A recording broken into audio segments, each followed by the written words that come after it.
Bueno, vieron lo que les decíamos la otra vez, bueno, los que ya habían participado, es que nosotros hacemos los grupos de estudio como, o sea, como un acompañamiento, digamos, ya que desde las autoridades de la facultad no le recomendaron a las cátedras que hicieran este tipo de reuniones, digamos, y como que están, o sea, como que no se dio una orden concreta, digamos, entonces cada cátedra decide qué hacer, y bueno, sabemos que muchas cátedras no están dando clases virtuales y no tienen ningún tipo de contacto con ustedes, solo mediante trabajos prácticos.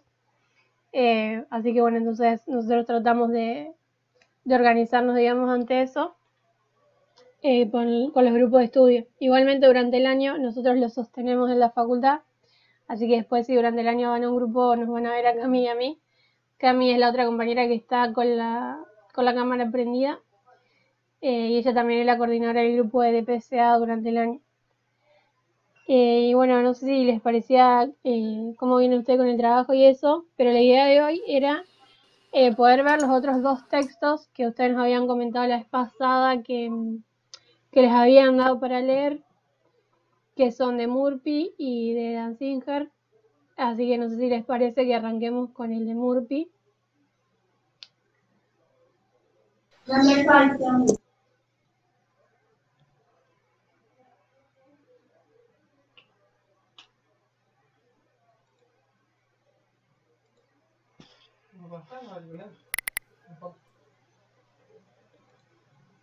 Bueno, la dinámica, trabajar el texto, ir leyéndolo todos juntos. Karen ahora va a compartir la pantalla. La idea sería eso más que nada porque, bueno, nosotros sabemos que por ahí son textos un poco más complejos que por ahí no se entienden muy bien a la hora de ponernos a leer y nada de eso. Díganme si se No ve. sé si ustedes, no, todavía no se ve. No sé si ustedes hayan podido leer algo o no. Bueno, si no pudieron leer, tranquila, lo leemos todos y, y vayan haciendo preguntas. Vamos a ir explicando parte por parte así no se pierde. Ya estoy compartiendo, ya la pantalla se ve o me veo yo todavía. Yo no veo O el sea, se me ve a documento. mí. No, a mí me parece una computadora. Ah, porque a mí me parece tipo que estoy compartiendo. A ver, dejo de compartir. De vuelta. Sí, toco acá abajo.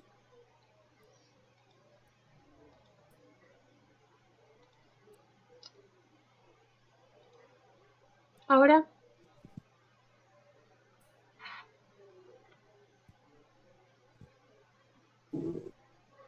ahora se No, a ve. mí no me aparece. ¿A ustedes les aparece, chicos? Capaz que... Ah, para ahí. Ahora sí. Ah, bueno, ahí está. Entonces dejo quieto, avísame cuando voy moviendo, Cami. Bueno, dale. ¿Están todos, ven todos bien como para empezar a leer?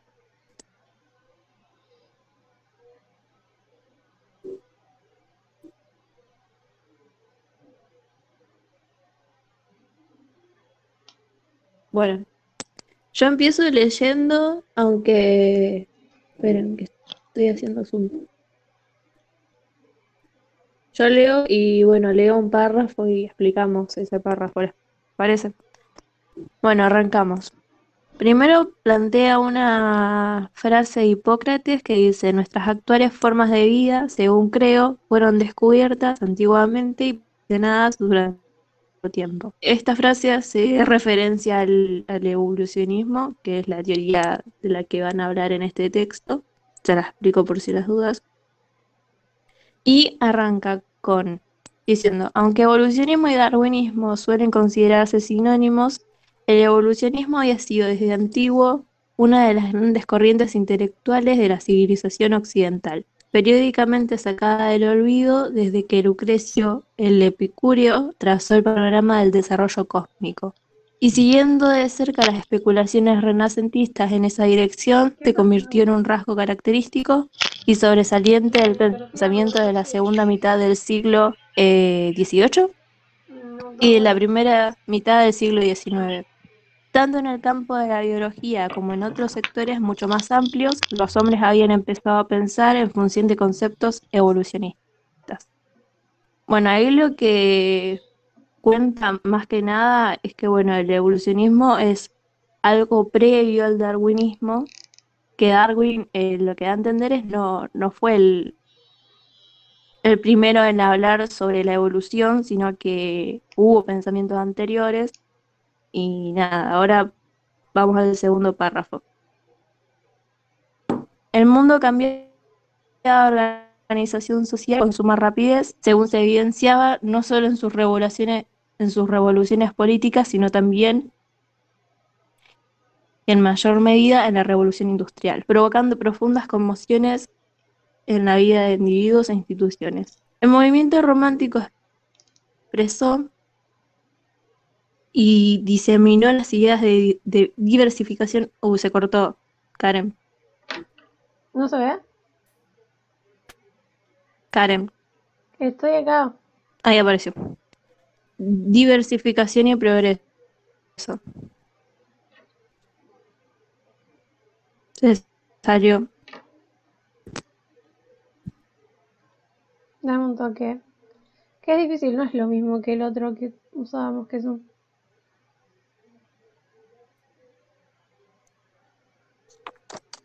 Pero no sé por qué se sale. ¿A ustedes también se les salió? Ahí Porque puse de capaz nuevo. que. Capaz que. en- Capaz que tienen los micrófonos apagados, Mauro y Sofía Bassetti.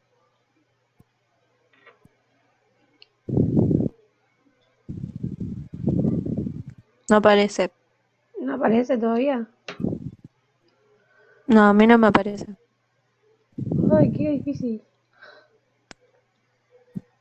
Y acá me dice que estoy compartiendo. Bueno, vamos de nuevo. A ver, compartir pantalla. Pantalla 1. Compartir. Ahora,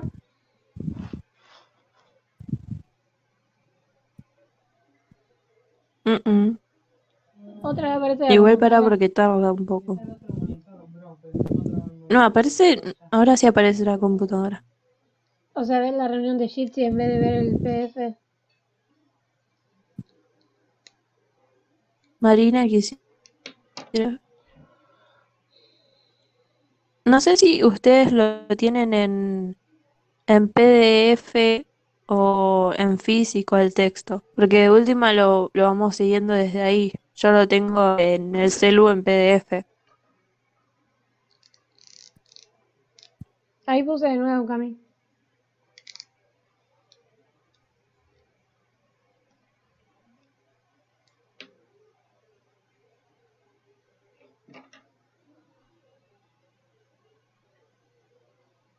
Bueno, igual para si no podés, las chicas lo tienen en físico, dicen. Igual, o sea, a mí me dice que lo estoy compartiendo. Pero no se me ve, dicen ustedes. No, no se ve. Bueno, entonces lo saco.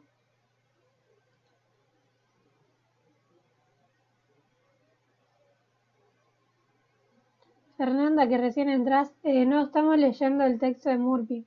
Y lo vamos explicando, Cami lo está explicando.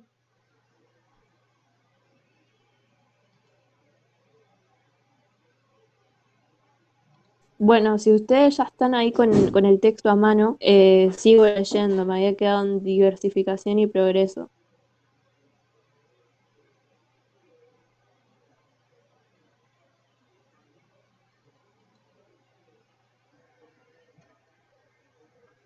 Sí, Cami, seguí, yo ahí lo puse de nuevo a ver si se puede ver. Bueno, fue así como uno de los románticos más ilustres encontró la utilidad encontró concepciones evolucionistas para sus estudios de botánica y de hecho elaboró una teoría propia sobre la evolución orgánica. La filosofía de esa época dio cada vez más realce a los conceptos de transformación y desarrollo. Entre los franceses ideó una teoría del destino humano en función de muchos miles de años, por los cuales sería necesario pasar durante cada etapa del crecimiento. La misma tendencia halló expresión en la convicción hegeliana de que la civilización había sido alcanzada paso a paso en conformidad con una idea universal. En el pensamiento científico de la época empezaron a coexistir dos tipos de enseñanza evolucionista. Por un lado, la teoría de la evolución del universo físico inanimado, el estudio de la evolución inorgánica, y por el otro, el estudio de la evolución biológica u orgánica. Laplace desarrolló, guardando relación con su mecánica, la teoría que se conoce generalmente con el nombre de hipótesis de la nebulosa original. Se intentó explicar con ella el origen de los planetas, atribuyéndolo a la interpretación de fuerzas gravitatorias y centrífugas en una nebulosa en rotación. En el campo de la geología, Lyell estuvo investigando 30 a 1860 para demostrar que los estratos de roca se habían formado debido a una serie de cambios operados en la Tierra. Las postrimerías del siglo XVII y los albores del siglo XVIII habían contemplado el surgimiento de este tipo de investigación. A principios del siglo XIX, los datos acumulados permitían ya una demostración sistemática y coherente de que los distintos estratos se habían ido construyendo uno sobre otro, según cierta sucesión a lo largo de periodos cronológicos definidos. Los diversos organismos cuyos restos fósiles se hallaron en esos estratos debían haber vivido necesariamente en épocas diferentes, es decir, en los periodos correspondientes a los estratos donde se habían encontrado dichos fósiles. Lyell formuló la teoría de que la Tierra misma había sufrido una serie de cambios ordenada cronológicamente, a lo largo de la cual una cantidad de elementos caóticos habían ido diferenciando y separando gradualmente. Así se habían formado los diversos tipos de roca hasta tornarse relativamente fijos e inmutables. Esta forma de pensar era tan ajena a la idea de una creación especial como a la propia teoría de Darwin, y Lyell, aunque profundamente religioso, debió afrontar una seria oposición por parte de los sectores religiosos. Su existencia de etapas que exigen mucho más tiempo que los 6 días pretendidos en el libro del Génesis. En realidad, Lyell no fue el primer evolucionista geológico ni el último, pero sí con mucho el más grande por su profunda influencia científica y popular. Fue él quien preparó el camino para el hábito de concebir el crecimiento en función de cambios operados en los organismos vivos. El evolucionismo de Lyell constituyó, en verdad, un estímulo directo de la obra de Carlos Darwin. Bueno, esto básicamente da muchos datos históricos, pero ahí, que nada, cómo surgió cómo Lyell creó esta teoría sobre la creación del universo, del cosmos. Plantea esto de la oposición de la Iglesia, porque bueno, recordando un poco lo que veníamos en nuestras clases anteriores, recordemos que la Iglesia antes estaba muy relacionada con el pensamiento filosófico y con todas las ciencias, así que esto como que viene a romper también, este pensamiento fue uno de los que rompió con esa relación, y lo importante a destacar es que el Lyell influyó bastante en la obra de Darwin. No sé si hasta ahí vamos bien. Otros datos históricos, no sé, yo no le daría tanta importancia. Lo importante es esto de que Lyell tuvo influencia en Darwin y que nada, separó esto un poco de la ciencia de la religión. Volviendo la vista hacia las teorías del estudio de los seres vivos, Buffon bosqueó el siglo paren, 18 era la web de Carlos Darwin, las concepciones de Descartes con el hecho de que dominara tanto la zoología como la botánica y de que hubiera realizado minuciosos estudios y publicado docenas de volúmenes sobre las distintas fases de la biología de su tiempo, daban inmenso peso a su teoría, exigiendo que se la considerara seriamente. Lamarck ofreció una teoría que abordaba en detalle la cuestión de por qué tienen lugar ciertos cambios acumulativos específicos en los organismos, de una generación a otra. La teoría de Lamarck abarcaba tres pasos. Primero, al verse enfrentado con el medio físico, el organismo experimenta necesidades. Afronta situaciones a las que debe adaptarse. Segundo, estas situaciones que exigen adaptación hacen que el animal ejercite ciertas partes de su cuerpo. Tercero, el ejercicio de una parte determinada del cuerpo hace que ese miembro particular se desarrolle hasta un grado de adelanto suficiente para que dicho cambio aparezca en los descendientes, como una característica adquirida. Cabe ilustrar que estos tres pasos con el pasaje en que se explica por qué la serpiente no tiene patas. La serpiente desciende de la salamandra o el lagarto. Algunas de estas salamandras abandonaron el agua haciéndose habitantes de los pantanos, allí donde había pasto. En este terreno necesitaba mantenerse ocultas y ante tal situación las patas constituían un obstáculo, por lo cual prescindieron de ellas. Cada generación fue naciendo con patas cada vez más cortas hasta que terminaron por faltarles completamente. Bueno, ahí yo saqué varias ideas de Lamarck, más que nada estos tres puntos de que el organismo experimenta necesidades y que afronta situaciones a las que debe adaptarse. Esta situación le exige al animal que use ciertas partes del cuerpo y el uso de esta parte del cuerpo determinada hace que esta parte se desarrolle a un nivel suficientemente avanzado como para aparecer en generaciones futuras. Sí, ahí da el ejemplo, bueno, de la salamandra y de la serpiente. Pero bueno, también puede ser, no sé, la jirafa con la lengua, que la usa para comer, viste, o el cuello. También, que decían que la jirafa antes tenía un cuello más corto y esto que lo otro. Así que nada, básicamente eso. Y después pasamos al otro párrafo. Karen, ¿vos lo tenés ahí al texto a mano? Karen. Bueno, creo que se salió Karen. Esperen un segundo. Y dice, bueno, poco después de haber enunciado Lamarck esta teoría, que estaba destinada a ser la más grande de las teorías evolucionistas antes de Darwin, se inició una polémica en 1830 entre Saint-Hilaire y Cuvier.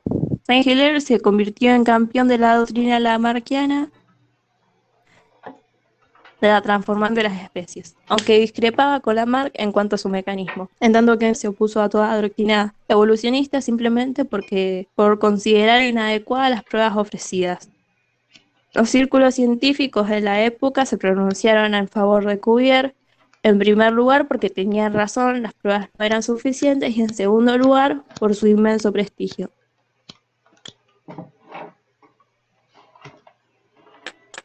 Y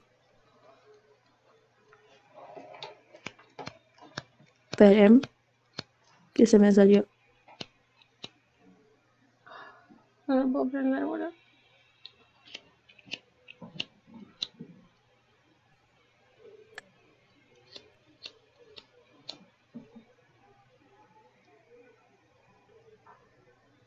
Y bueno, ahora pasamos a Darwin. Bueno, esto yo ya no considero leerlo tipo tan detalladamente, porque siento que bueno, es medio denso ya para leerlo.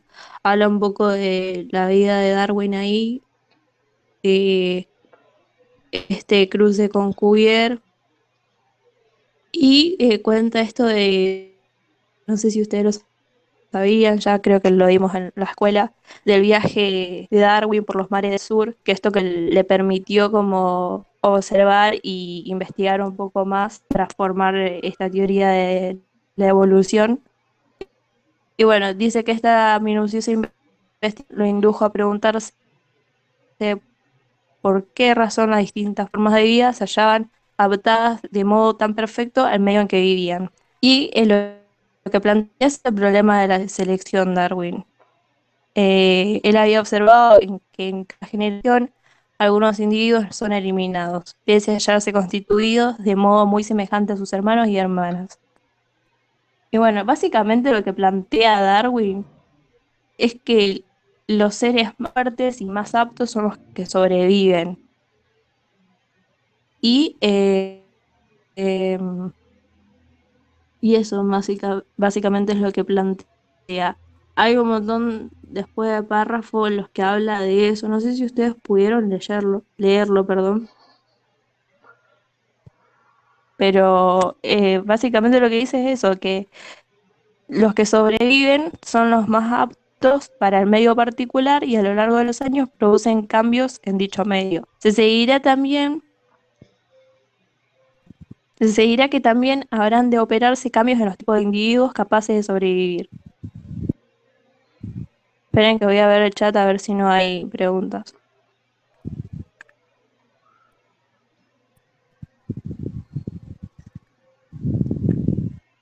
Bueno, si ustedes se pierden por ahí, díganme porque por ahí capaz que voy muy rápido.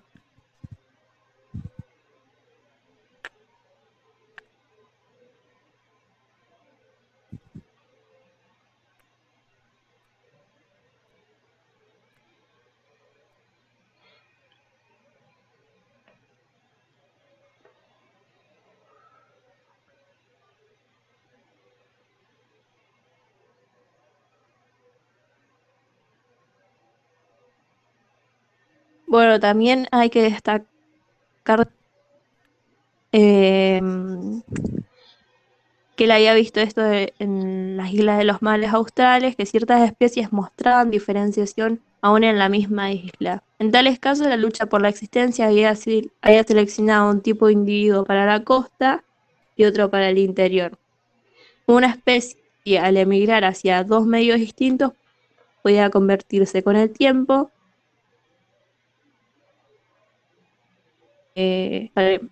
se me pierde esto.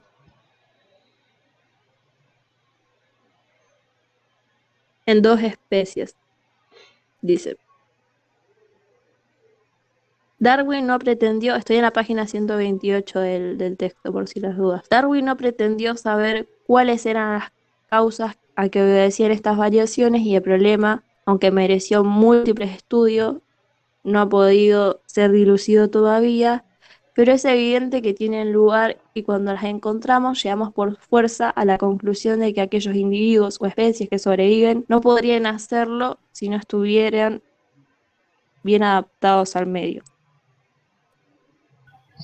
Yo tengo una pregunta. Sí. Viste que vos dijiste los que sobreviven son los más fuertes y que después los mismos producen cambios en el ambiente al que se adaptaron, ¿no? Claro, o sea, él lo que ¿Cuál toma sería?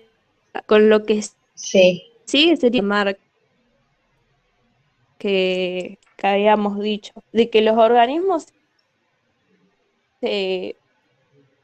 los seres vivos se van adaptando frente a las necesidades y las situaciones en las que viven. Por eso es que plantea que había visto en los mares australes que, bueno, ciertos individuos se parecen y, por ejemplo, no sé, hay uno en la playa y otro en el bosque, características. Por eso es que plantea la evolución, porque piensa que, bueno, todos en algún punto vinieron de algún lugar similar, pero frente a las distintas necesidades se fueron separando y fueron adaptando su cuerpo a estas necesidades. Claro, sí, eso sí lo entendí. Pero Igual, después vos dijiste que producían cambios en el ambiente al que ellos se adaptaban. ¿Me igual no se explico? confundan con Sí, que pero sobrevive el más fuerte, o sea, sobrevive el más apto. O sea, el ejemplo de los reptiles que decía Cami hoy de la serpiente, o sea, puede ser más fuerte que si tuviera patas, por ejemplo, cuando sale el agua sería más fuerte si tuviera patas que si no, pero sobrevive la que se adapta mejor en el sí, o ambiente, o sea, sea, sin porque ellos patas, no el también más fuerte. van adaptando el ambiente frente a sus necesidades, sería. O sea, todo va evolucionando dependiendo de los seres vivos. No sé si me explico bien. Claro, como que se desarrolla el ambiente y el animal, digamos, todo al mismo tiempo, juntos. Claro, Claro. piénsalo como un intercambio constante. Gracias.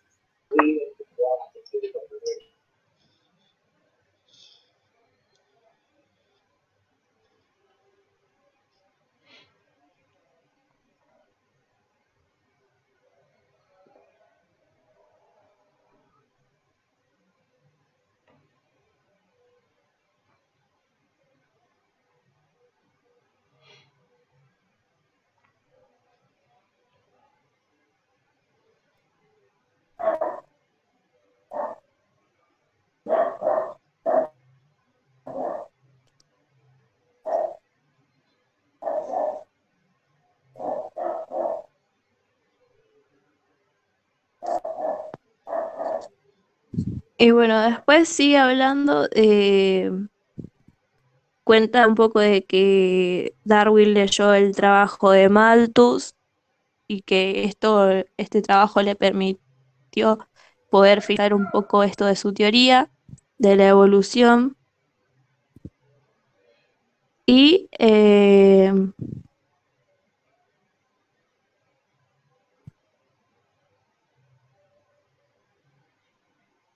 eso básicamente habla.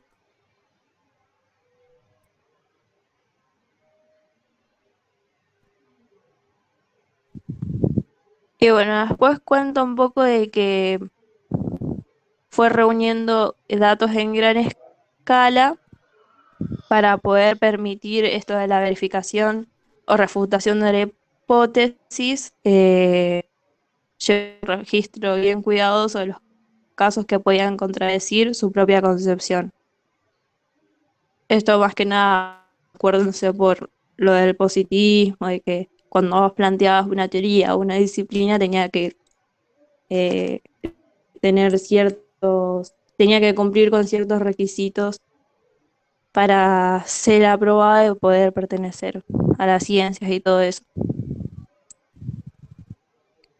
Bueno, también cuenta que le llegó el manuscrito de Wallace, que no contenía la masa de datos concretos como él los había reunido, y que en 1859 eh, por fin saca el origen de las especies. Y ahí remarca también que, bueno, las teorías evolucionistas no eran nuevas y que hasta la hipótesis concerniente al mecanismo de la evolución ya había sido anticipada en ciertos aspectos. Estoy en la página 128.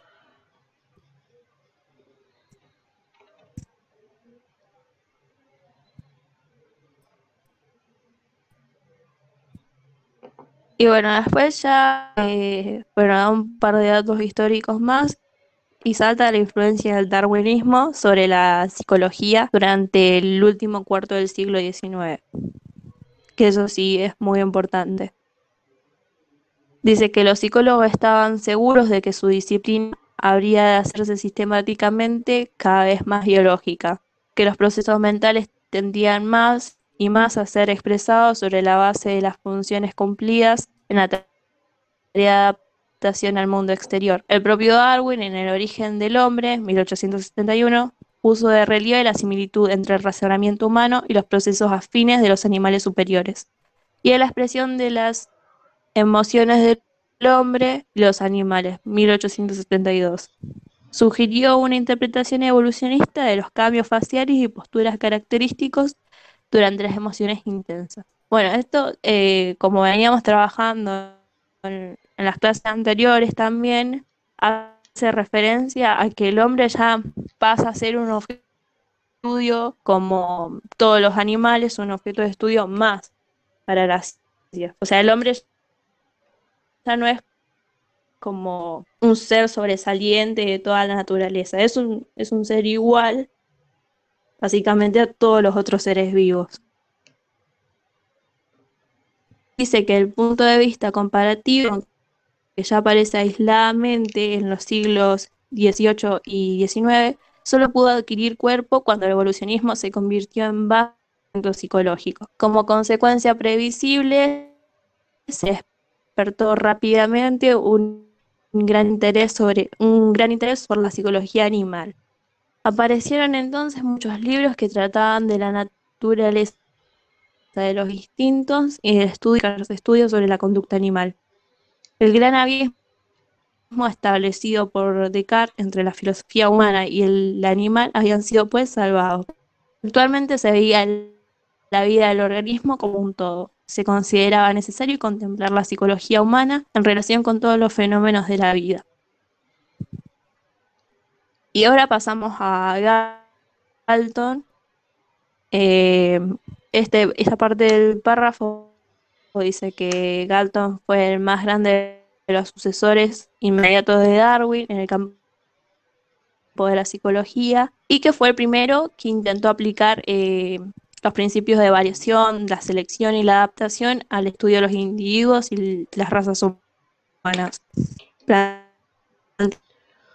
que escribió un libro que se llama Genio Hereditario, cuyo objetivo era demostrar que la sigue ciertas líneas genealógicas con una frecuencia y claridad acertada a cualquier explicación en función del medio. Y bueno, básicamente lo que plantea acá es que, bueno, o sea, si esta herencia de los conocimientos dice que sí es cierto,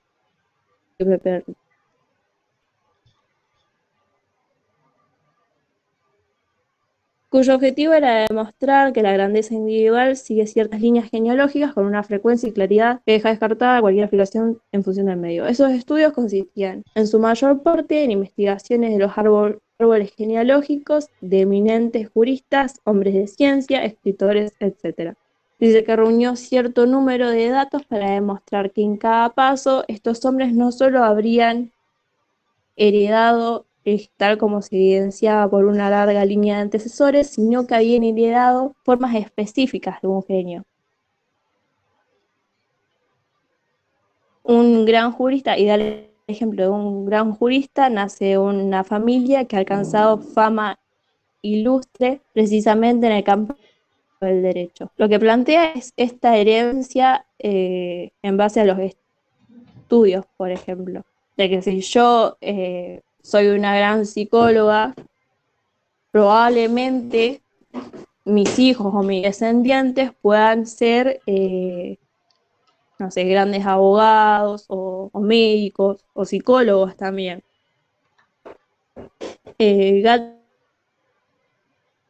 está convencido de que existían aptitudes jurídicas específicas, aptitudes médicas, etcétera, que esas dotes se transmitían por herencia.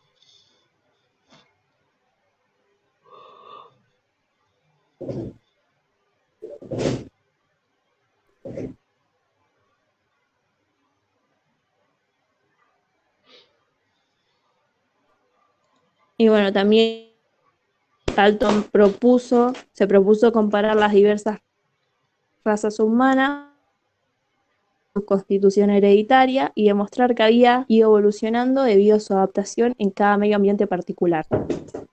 Bueno, también plantea esto de que Darwin había mencionado numerosos ejemplos en que la piel, las proporciones de los miembros y otros elementos análogos se adaptan al modo de vida de una raza dada en un clima particular. Y bueno, Galton le va a agregar que no solo ocurren de un individuo a otro, sino que también puede haber una variación y selección ampliamente difundidas, de tal modo que surjan nuevas razas. Y ahí da el ejemplo de que en la cultura griega se vio una variación favorable del linaje helénico.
No, pasa que a Cami ahí me mandó un mensaje, Cami, que se le cortó el wifi.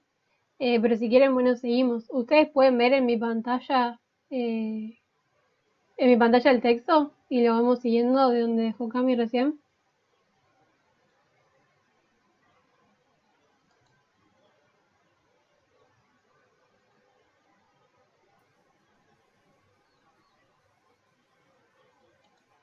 Y lo tienen a mano como para que lo sigamos leyendo como iba Cami. O sea, si ustedes hacen como para abajo, a mí me parece que lo están viendo.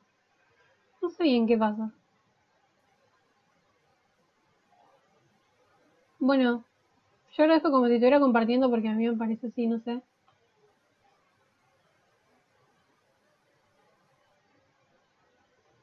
A ver, Martina dice, las ideas psicológicas del pensamiento filosófico las explican brevemente o no las ponen y pasan directamente con las concepciones. Martina, vos decís en relación al trabajo, o sea, si es en relación al trabajo, sí, lo que venían haciendo los chicos es escribirlas, digamos, las tres concepciones, o sea, cosmocéntrica, teocéntrica y antropocéntrica, las venían escribiendo con algo muy escueto, digamos, explicándolas brevemente a los autores más importantes de eso, y después pasaban directamente a lo de Gun.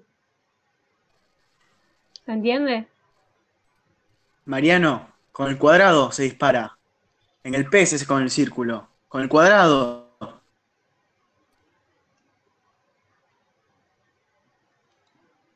Martina, Martina, si escuchaste, decime que esto es diferente, así que yo no entiendo bien cuando me escuchan o no.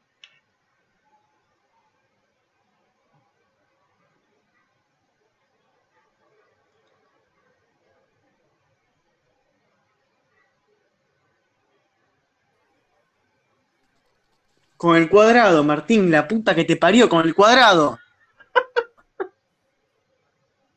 No. Bueno, Está el micrófono encendido, Martín, la puta que te parió.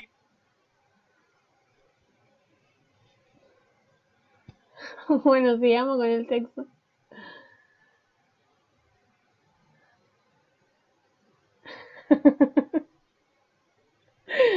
Pobre Martín, no puede disparar, bueno. A ver, ¿dónde dejó Cami? Había dejado Cami en la página 48, en la otra parte sería en la 131 del texto. O sea, fíjese lo que venía diciendo Cami en relación a Galton, es que para él se heredaba el genio. El genio se refiere a alguna característica humana que te permitía estudiar, por ejemplo, no sé, derecho, como decía Cami, y es el ejemplo que está acá en el texto, en la página anterior.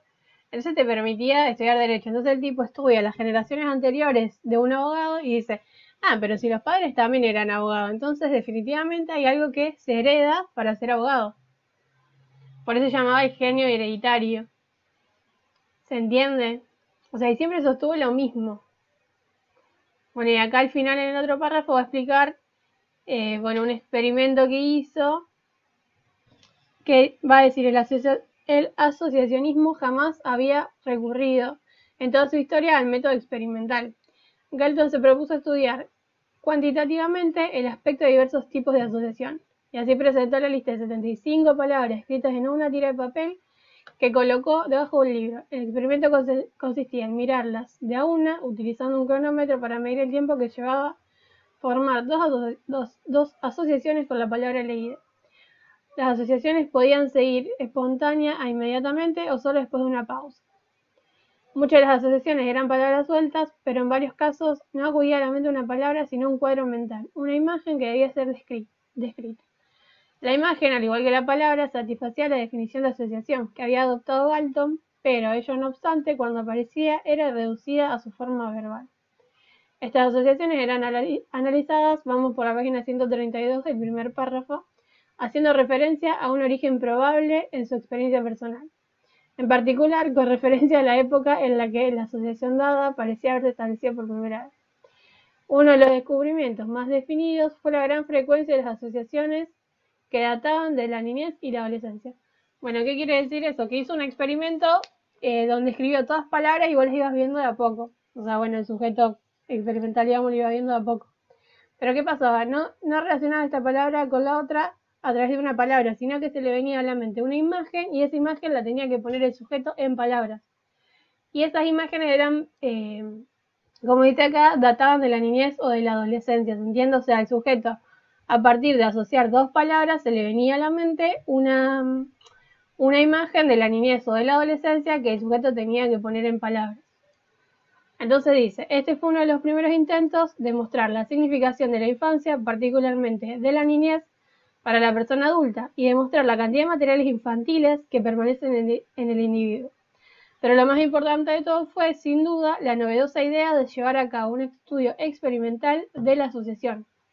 El experimento de asociación de Galton fue rápidamente adoptado con una técnica muy mejorada por Wundt, quien acababa de instalar su laboratorio en Leipzig.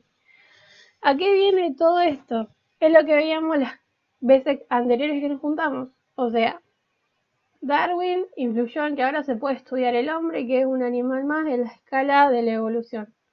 Ahora, este hombre lo que hace es un experimento de asociación y dice que después Google lo va a mejorar. O sea que venimos viendo cómo influye estos pensamientos en el desarrollo de la psicología. ¿Se acuerdan que hace una página anterior había un párrafo que decía cómo influía en la psicología? O sea, como que apunta un poco a eso, digamos, para eso lo estamos viendo. O sea, se entiende más o menos de qué va como el trasfondo del texto sería.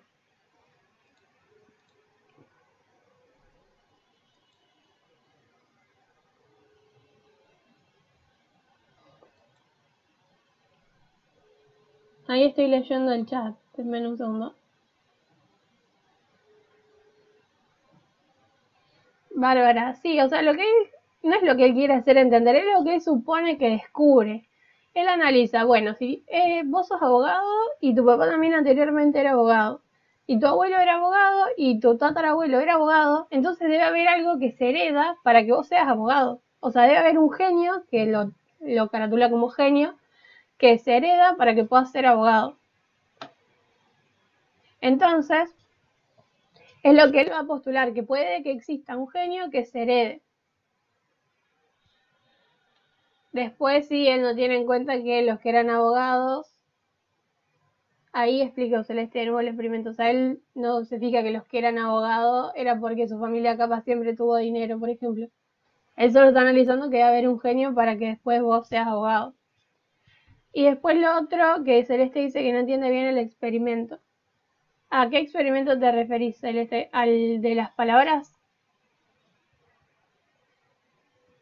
¿O al del genio? Bueno, el de las palabras lo que hizo era, tipo, le iba mostrando a alguien de a poco las palabras, sería. O sea, él hizo una lista de palabras largas y lo que dice en el texto es que puso esas palabras abajo de un libro y eso, el fin de eso era que las personas no vieran todas las palabras juntas, sino que él se las iba mostrando de a poco.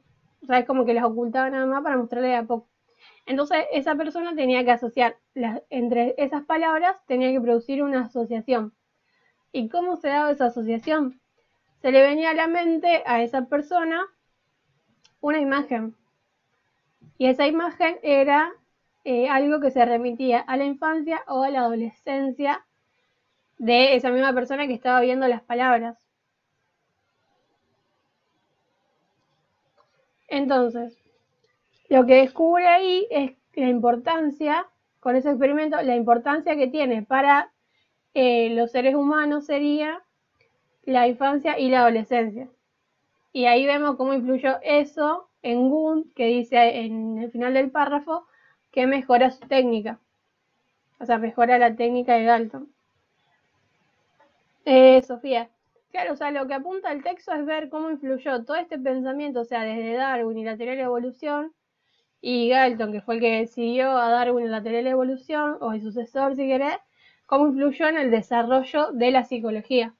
O sea, como que vayan rastreando los datos históricos, cómo fue la vida de Darwin y todo eso, es importante, pero es importante que puedan ubicar cómo influye en el desarrollo de la psicología. A ver, sigamos.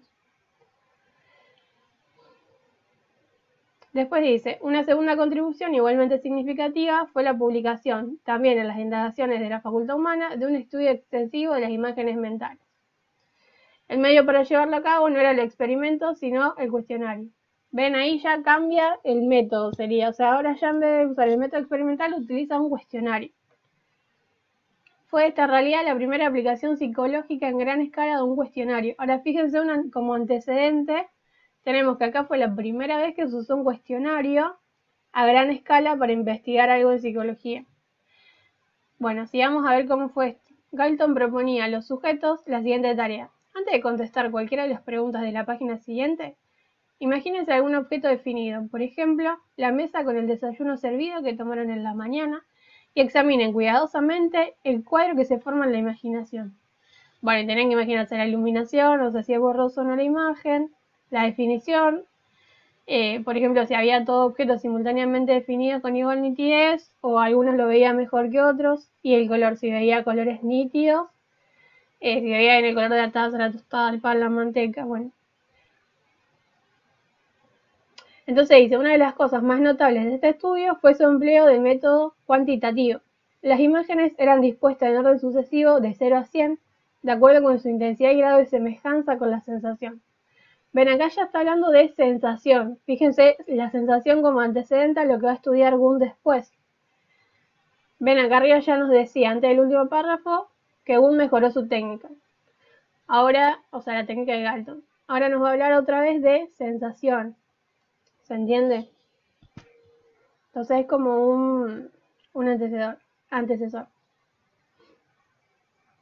Las imágenes eran dispuestas en orden sucesivo de 0 a 100, de acuerdo con su intensidad o grado de semejanza con la sensación. Galton comprobó que algunos individuos carecen de toda imagen dentro de ciertos campos. Hasta algunos pintores famosos informaron tener pocas imágenes o ninguna en absoluto. Sin embargo, había algunos individuos para quienes era cosa corriente tener imágenes casi tan vívidas como las alucinaciones reales. El estudio de la imagen se presentaba de suyo. Al igual que el experimento de asociación, que era el que veíamos antes de las palabras, a una depuración dentro del terreno experimental. Antes de finalizar el siglo, la investigación de las imágenes se convirtió en un problema usual de los laboratorios alemanes y norteamericanos. Esto lo vamos a ver ahora en un ratito en el otro texto de cómo venía el tema entre Alemania, con el tema de Gunt y lo experimental, y cómo venía el tema de los norteamericanos con el desarrollo del conductismo. Entonces acá tenganlo presente que lo vemos en el otro texto. El campo de las imágenes demostró ser uno de los más ricos para el estudio de las diferencias individuales y la tentativa de alcanzar el control estadístico de aquellos datos que no era posible medir con un patrón común. Fue de enorme significación para la psicología. Bueno, el principal objetivo de Galton al estudiar el problema de las imágenes fue tratar de establecer semejanzas hereditarias, y así demostró, por ejemplo, la similitud entre hermanos y hermanas era mayor que que la existente entre individuos tomados al azar. Bueno, ¿qué quiere decir? Que a partir de este estudio, seguramente le hizo la encuesta a hermanos y demostró que, bueno, si este hermano no ve tan nítidamente, el otro hermano tampoco ve tan nítidamente las imágenes, digamos, o sea, no ve la iluminación, por ejemplo, bien definida, uno de los hermanos, bueno, entonces el otro hermano después demostró que tampoco ve la iluminación de la imagen que se estaba imaginando, si querés, tan definida. Dice aquí, como en cualquier otra parte, la eliminación de la influencia de las diferencias ambientales no resultó nada fácil. Ven, acá ya tiene en cuenta lo ambiental. Así, por ejemplo, no había manera de evitar la influencia de la tradición familiar. Estos factores ambientales podían determinar parecidos aún en rasgos tales como lo de las imágenes. Entonces, que plantea acá que este experimento viene también en la misma línea, en la misma sintonía que el experimento anterior que hizo con los ahogados. Entonces dice que no podía eliminar factores ambientales como los hereditarios, por ejemplo. Entonces dice, afrontando parcialmente la dificultad, Galton centró su atención sobre el hecho inmensamente significativo de la semejanza entre mellizos para el problema de la herencia, aunque entonces era muy poco lo que se conocía del mecanismo de herencia. Galton sabía que los mellizos tienen en común más rasgos heredados que otros individuos, y llegó a recopilar incluso algunas anécdotas notables sobre los mellizos que habían padecido las mismas enfermedades, o que habiendo estado separados durante varios meses, habían muerto el mismo día. Bueno, acá hizo experimentos con mellizos como para demostrar, o sea, él estaba buscando demostrarlo el tema de la herencia sería. Entonces, bueno, ve lo de los mellizos y tiene varias experiencias con mellizos en relación a la herencia. Bueno, entonces dice, Galton concibió el problema de la herencia y el medio como un problema social práctico y el movimiento eugenésico fue una conquista suya personal. La eugenesia, tal como Galton la entendió, aspiraba no solo a la eliminación de los ineptos, sino al mejoramiento general y sistemático de la raza mediante el estudio y la aplicación de las leyes biológicas. Spencer había analizado el futuro de la humanidad en términos sociales y morales, pasando prácticamente por alto los factores biológicos. Ven, ahí tienen como una diferencia entre la postura que iba a ser biologicista. Acuérdense que Galton viene de Darwin, o sea, de la evolución de la especie, de la sobrevivencia el más apto. Y después van a tener, acá lo contrapone con Spencer, que había pensado que el futuro de la humanidad iba a ser en términos sociales y morales. O sea, no había tenido en cuenta el factor biológico. Entonces dice, Darwin había dejado bien en claro el hecho de que la evolución no solo suponía cambios determinados en las especies, sino la eliminación concreta de algunos linajes en el fortalecimiento de otros. Y entonces, a partir de eso, Galton se pregunta si no sería posible establecer un nuevo basamento biológico para construir encima una organización social más adecuada. ¿Se entiende? O sea, si los animales se eliminaban los menos aptos, eliminaban al revés, los más aptos eliminaban a los menos aptos, Galton se plantea si sería posible que a nivel humano también fuera igual. O sea, que los menos aptos fueran eliminados por los más aptos. Entonces propone el programa eugenésico. Y dice, este programa eugenésico no tiene todavía mayor importancia en cuanto atañe a su materialización social, pero sí la tiene en lo concerniente al desarrollo del enfoque biológico para el estudio de los rasgos mentales. O sea, quiere decir que no se llevó a cabo el programa eugenésico de eliminar una parte, pero la importancia de ese programa, y lo nombramos porque sí tiene importancia en los concernientes al desarrollo del enfoque biológico para el estudio de los rasgos mentales. Porque esta insistencia en la enorme importancia de la pasta de la que está hecha la humanidad contribuyó a obligar a la psicología a elaborar procedimientos más adecuados para medir rasgos socialmente significativos, tales como la inteligencia. O sea, ¿qué dice? Que a partir de esto, o sea, a partir de la teoría de la evolución de las especies y a partir de lo que postula Galton, de que hay cosas que se heredan, por ejemplo, el ser abogado, como lo que él decía, y lo de la imagen también, que es más posible que sea parecido la sensación en personas hermanas, va a postular que puede haber una teoría eugenésica aplicada a la sociedad, o sea que los más aptos puedan estar por sobre los menos aptos. Eso, la importancia que va a tener para la psicología es que ahora la psicología tiene que desarrollar mejores métodos o mejores teorías para estudiar procesos significativos socialmente o rasgos significativos socialmente como son la inteligencia. ¿Se entiende? Si voy muy rápido y no se me entiende, tipo díganme.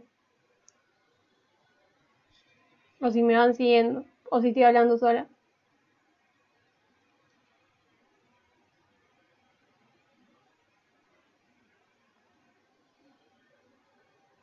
Bueno, pero se entiende por lo menos a qué apunta el texto, qué es lo que tenemos que saber, a qué es lo que tenemos que prestar Recording atención. is on.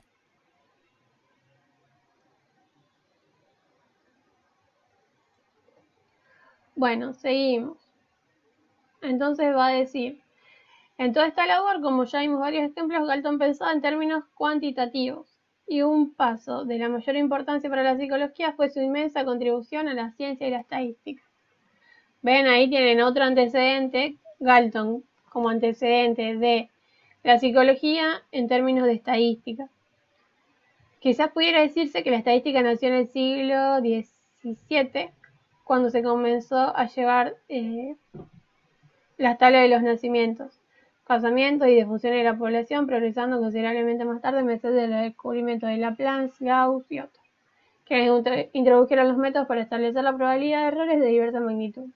La ciencia del siglo XIX, buscando relaciones causales entre las variantes, había tenido que servirse de la teoría de la probabilidad en todos aquellos casos en los que no se registraban, al menos aparentemente, nexos causales de tipo 1 a 1.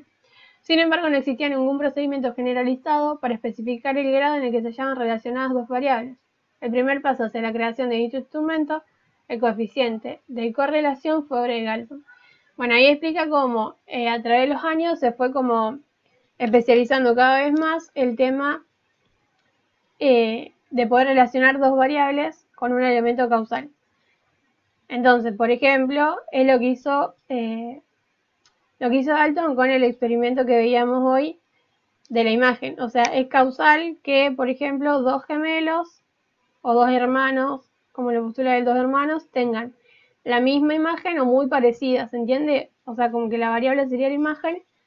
Y él lo que ve es que dos hermanos, o encuentra que dos hermanos la pueden tener muy parecida debido a la genética.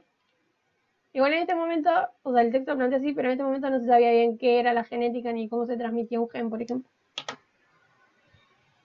Entonces dice, supongamos que se desee encontrar la relación existente entre la estatura y el peso. Bueno, acá voy a dar un ejemplo, después leerlo, importante el ejemplo, pero no viene al caso con lo de la psicología.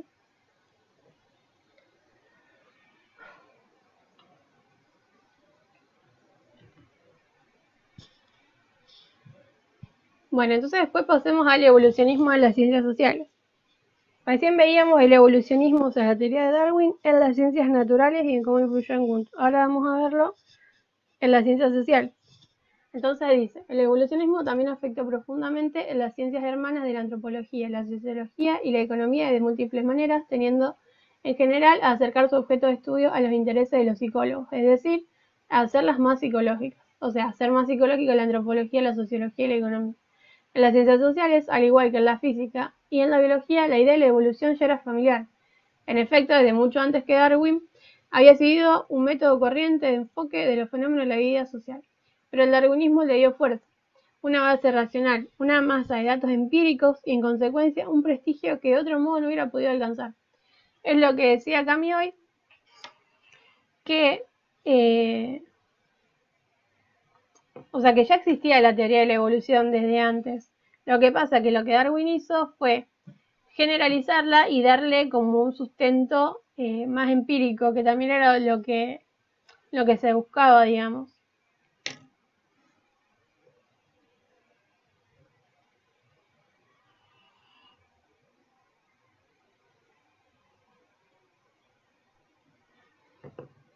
Entonces va a decir, el pensamiento evolucionista, empleado en términos de su sentido más lato, aparece en la obra de los viajeros alemanes Bastian y Russell. Bueno, en las obras de este último, o sea, Russell, publicadas al iniciarse la segunda mitad del siglo, describían las costumbres humanas como una forma de adaptación a los diversos medios circundantes. O sea, ahí vemos de vuelta la adaptación a los medios circundantes de la conducta humana. Acá ya habla de costumbres humanas, ¿se entiende? O sea, otra vez, la teoría de la evolución aplicada acá. Sin embargo, difícilmente cabría decir que su obra fue inductiva. A Spencer le preocupó más bien encontrar apoyo para un esquema de la evolución al cual, según él, se ajustaba la marcha de las instituciones humanas. Spencer sostuvo que las instituciones sociales atraviesan por una serie definida de etapas. O sea, ven acá lo que trata de explicar es la evolución, pero de las instituciones. Entonces la postula como una serie definida de etapas. Y detrás de los cambios operados en la estructura económica y social suponía la existencia de leyes fundamentales del desarrollo, concebidas en función de su principio filosófico general. Tal es el primer enfoque evolucionista claro de los datos antropológicos. O sea, había una teoría de la evolución de las especies. Bueno, Spencer va a proponer una teoría de la evolución de las instituciones, porque lo otro era a nivel biológico y esto lo hace a nivel sociológico. ¿Eso se entiende? O sea, por eso también es importante para la psicología.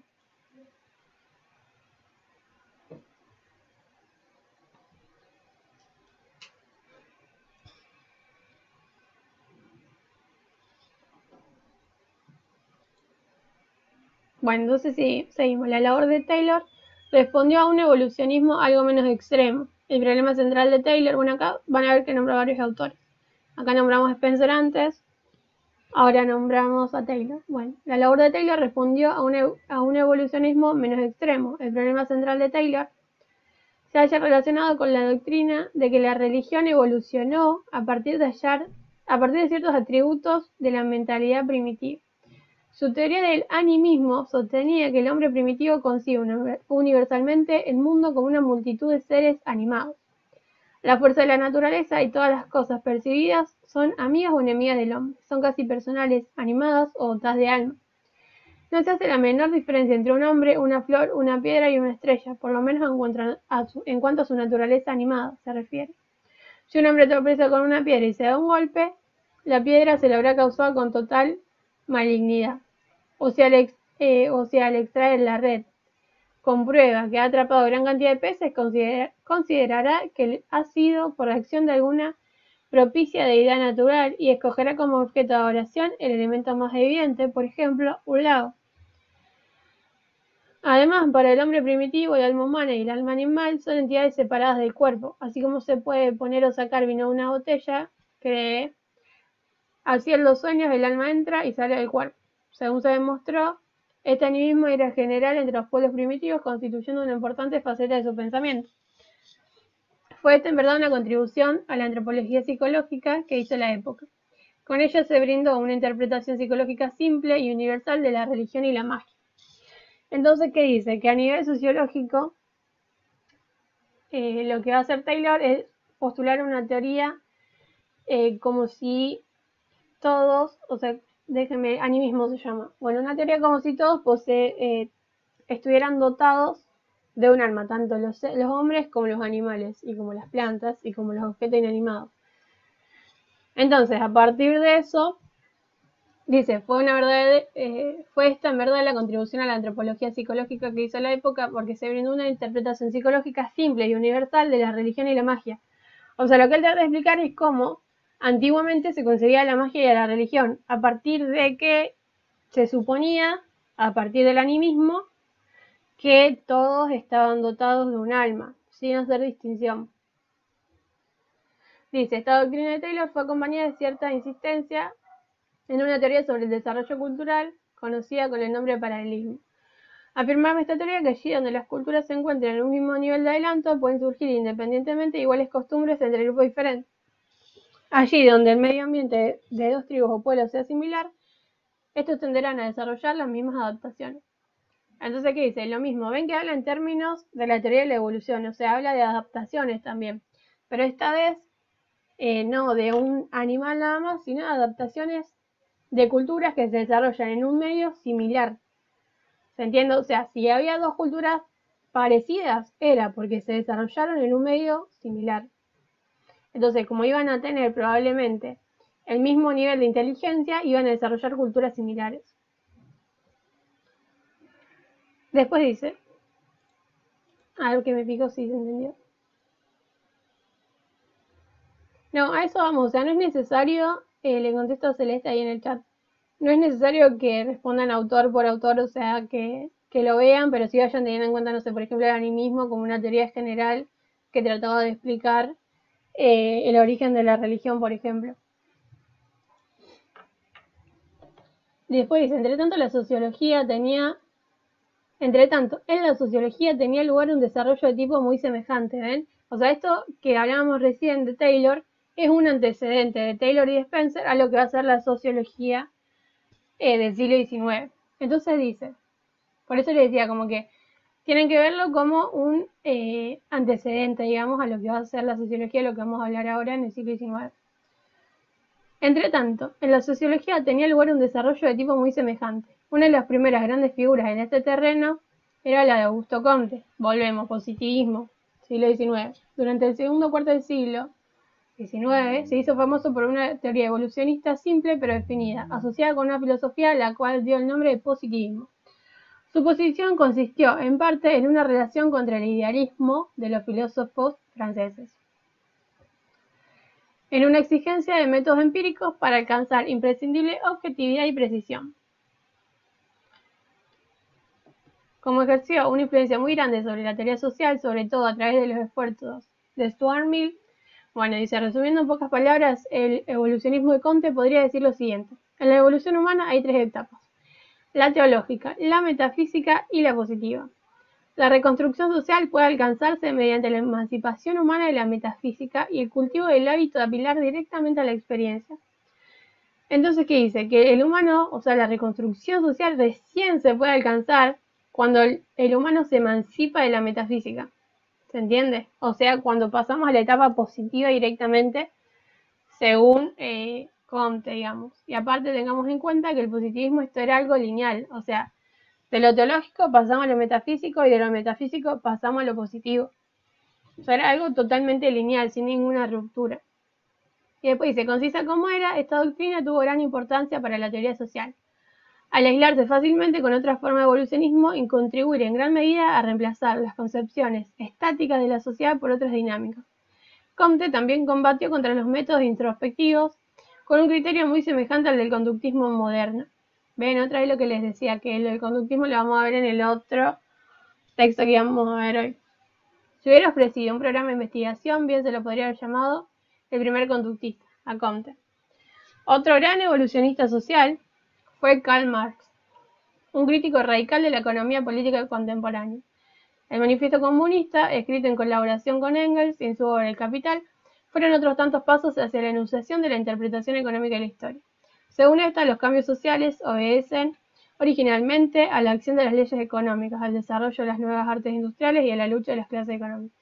Bueno, Marx fue uno de los tantos que dieron expresión, antes que Darwin, a lo que cabría llamar evolucionismo económico. Su importancia para la psicología, escasa en su época, se hizo considerable después de la Revolución Rusa, tal como vamos a ver, bueno, en el capítulo 29. A Marx igual no lo tomen acá como, bueno, que se lo tiene que aprender de memoria, qué es lo que dice su teoría económica. O sea, lo da también como un antecedente, así como pasando por eso, digamos. O sea, estos autores lo que van planteando, digamos, lo que va planteando el texto es cómo estos autores fueron o permitieron el avance en la teoría de la evolución en sociología.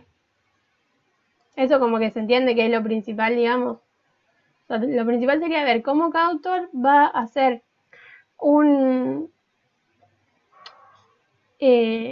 un antecedente o cómo cada uno aporta su granito de arena, digamos, para la construcción de la teoría evolucionista en la psicología. Después dice, otra ciencia social. Acá, la teoría de la evolución también adquirió destacados relieves en la ciencia de la lingüística. Max Müller sobresalió como uno de los más grandes productos del sistema universitario, que fue cuna de la ciencia filosófica en las postrimerías del siglo XVIII y comienzo del XIX. Como ejemplo, la labor filosófica alemana desarrollada en el siglo XIX, cabe mencionar el estudio de Müller sobre la diferenciación paulatina de las lenguas indoeuropeas. Estrechamente ligada a la labor filológica, se hallaba el estudio de la religión de los primitivos pueblos arios y de las etapas de su desarrollo, tal como las ilustran la mitología y los escritos sagrados.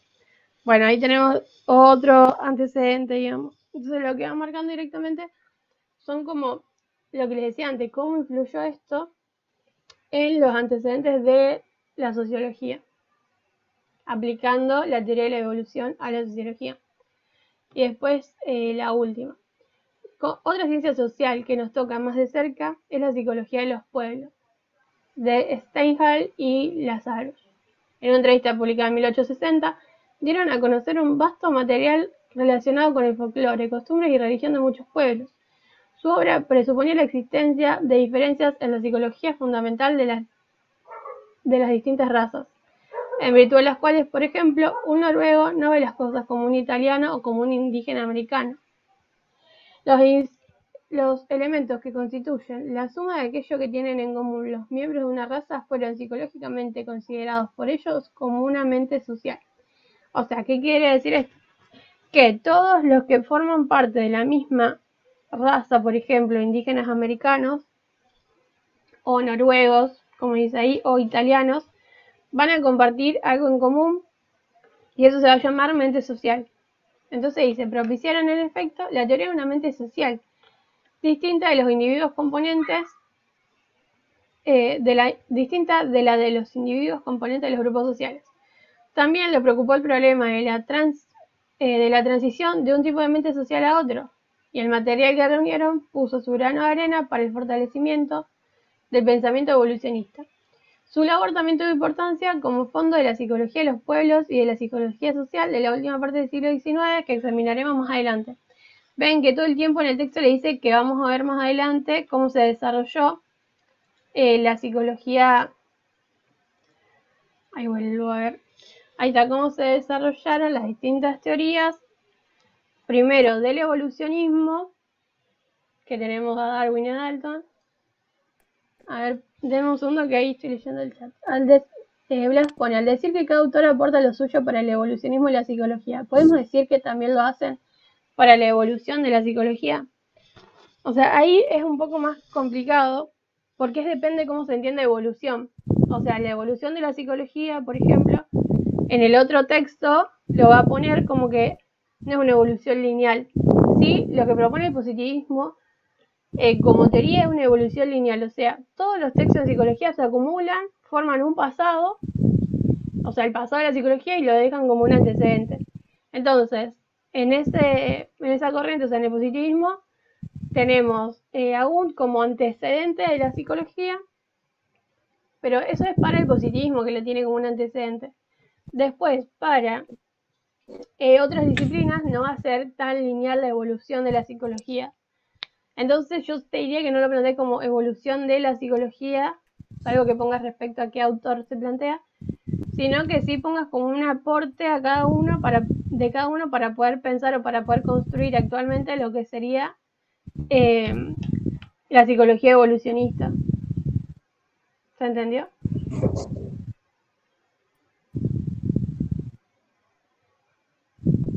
Bueno, ¿se entendió más o menos el texto? Ahí volvió Cami, igual si tienen alguna pregunta o alguna otra duda.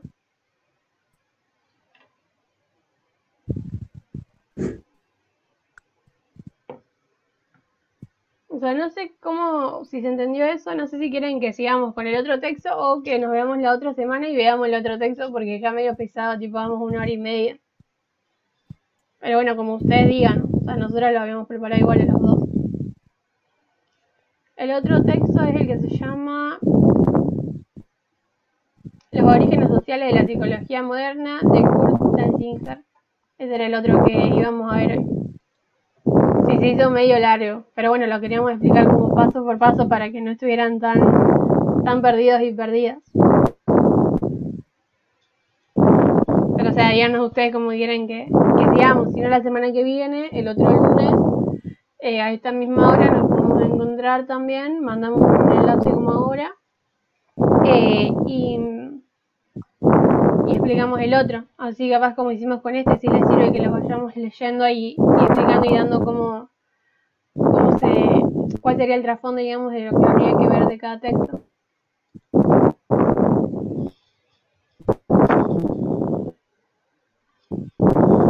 Bueno, ¿y les sirvió esto que hicimos? Así vemos si hacemos igual la próxima, si sirve. No, todavía no vimos el de Cóvila. Pero bueno, lo podríamos anotar con Cami para verlo después. Sí, disculpen que se me cortó. La verdad que no me anda muy bien el internet acá, así que perdonen. Pero sí, si quieren la clase que viene podemos ver de trabajar un poco más rápido el de Dazinger y si hacemos tiempo el de Covila.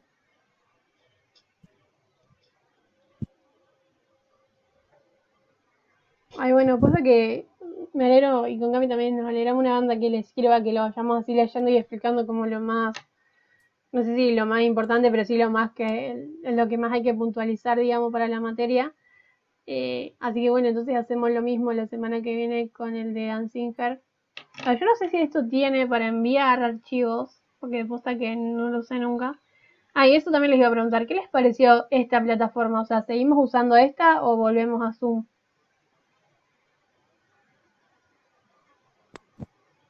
Nosotros habíamos empezado a usar esta aplicación más que nada porque vieron que andaban diciendo que se metía gente, que nada que ver a las reuniones y que también te podían hackear el celular y bueno, por seguridad decidimos usar esta, pero si les parece más cómoda la otra, no sé cómo ustedes quieran.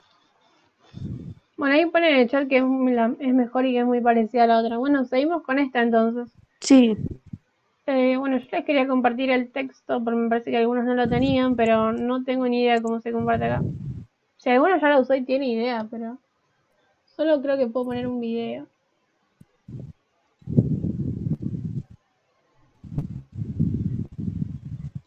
ah, claro. No, bueno, nosotros no sabíamos que era por conferencias públicas, pero bueno.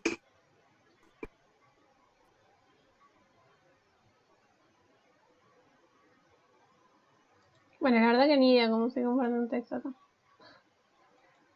A ver, denme un segundo que voy a ver si se los puedo compartir. O si no, bueno, De hablen, no tengo última, idea. ¿Qué? de última, ustedes están en el grupo de WhatsApp, de última pasamos el documento por ahí, por si no lo tienen.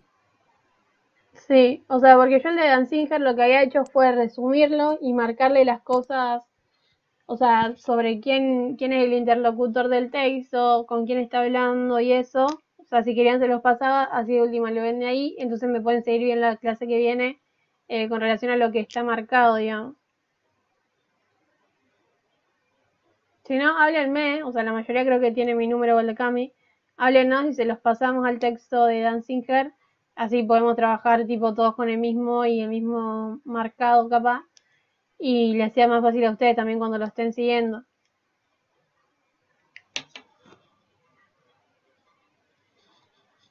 Bueno, entonces después nos hablan y se lo pasamos. ¿Qué les iba a decir? Bueno, entonces nos vemos la semana que viene.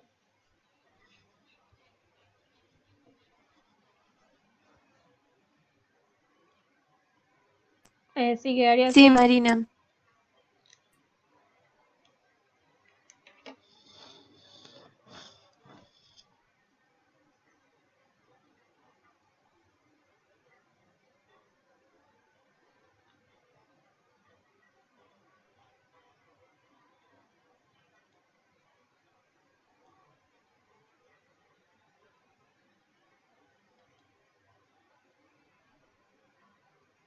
Bueno, de nada, chicas, nos alegramos mucho que posta sirva. Y bueno, vamos a tratar de seguir así, entonces si sirve ir leyendo los textos juntos, seguimos así.